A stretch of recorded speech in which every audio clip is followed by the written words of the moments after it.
But does withholding the money in the face of an imminent threat because we're afraid of waste sound like that's in our best interest? Here's something no one will ever say out loud, but I'll say it.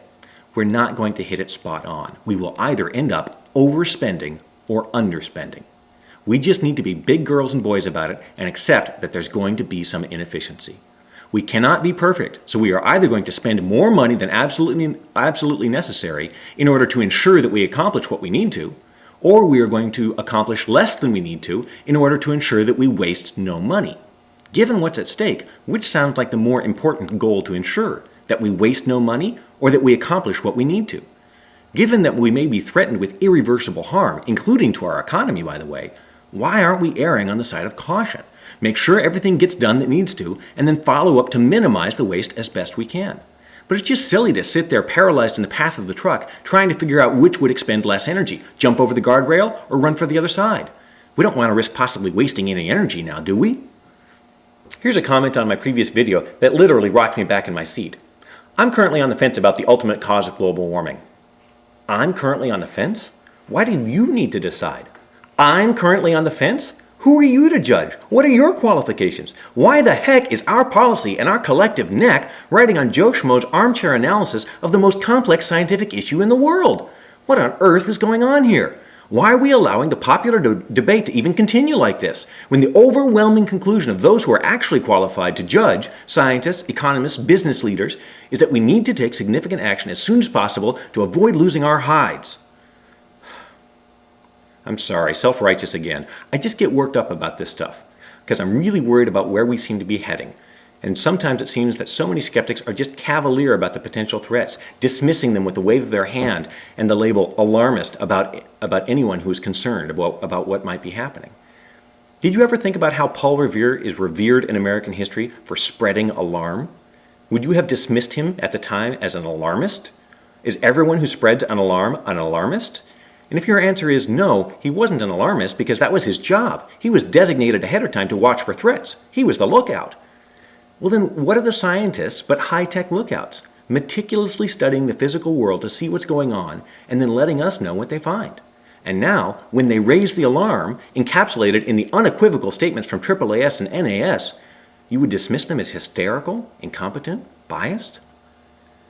I do believe that you want the best for yourself. I even believe that you probably want the best for the whole world. I think if you try to become brutally aware of your thinking processes, your biases, whether your goal in looking for information is to get closer to the physical truth or to retain your opinion, whether you are starting from belief or starting from evidence, I think if you look at that and you analyze this in historical perspective, you will see that we are in a time like no other. Because our population and our technology are large enough now to change the planet. The old way of thinking, where we could tolerate mistakes, won't work for us anymore. There's no longer anywhere to run to. I'm pretty sure that I'm not being ideological. I'm just trying to be practical. Join me in that. When the stakes are this big, how can we, afford not to? So, to recap, I say, how do you account for the fact that AAAS and NAS issued such strongly worded statements? And then you say, the scientists are biased. They get to keep their jobs if everyone believes them. And then I say, have you watched my explanation about bias in the video Nature of Science? Because of all jobs on the planet, the job of scientist is the one that is most careful about identifying and eliminating bias. That doesn't mean it doesn't happen.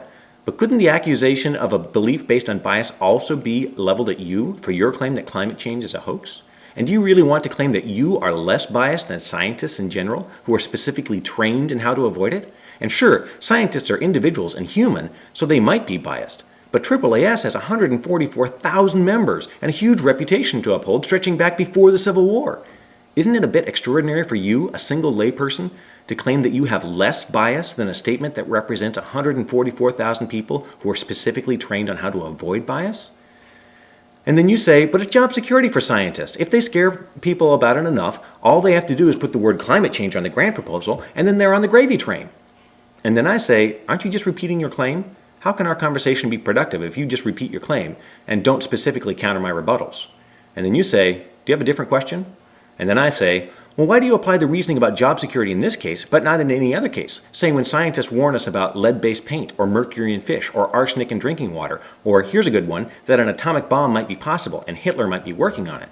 The Manhattan Project was created and gave a ton of jobs to scientists because scientists gave a warning about a possible threat that they understood better than lay people or policymakers. Using your logic then would have resulted in the Manhattan Project not happening and possibly a very different end to World War II. Doesn't that show your logic to not be useful? And then I'm not sure what you say to that. Maybe you can fill in the blank in the comments section. And then I say, okay, let's say that most of the scientists are biased or corrupt. Still, then how do you account for the statement from the companies in the US cap who are calling for mandatory emissions on their own businesses? And then you say, they've been duped by the scientists. And then I say, isn't the picture you're painting getting a little hard to believe? That global climate change is essentially a conspiracy, intentional or not, that includes all the most well-respected scientific organizations in the world, as well as a bunch of big for-profit corporations, which probably themselves aren't run by a bunch of dummies. Isn't the simpler explanation the one that says that scientists on the whole do know what they're doing and aren't corrupt, and that the business leaders also know what they're doing? Let's face it, if there's been duping going on, which sounds more feasible? That business leaders, who make it their, business to figure out what's in their own best interest, have been duped by the most trusted organizations representing the most deliberate and self-critical profession in human history, or that individual lay people have been tragically misled about a complex scientific topic by a few well-funded and organized businesses trying to keep their current jobs.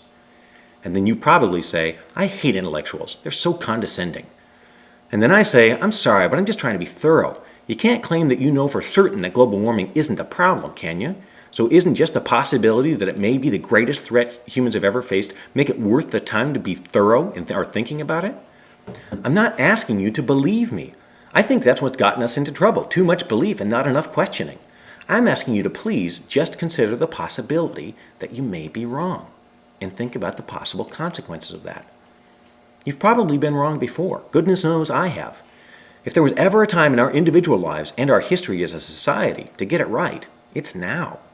So I'm asking you to be as unselfish, humble, and thorough as you will ever be in your life, to step back from your belief and take another look at the case for human-caused global climate change.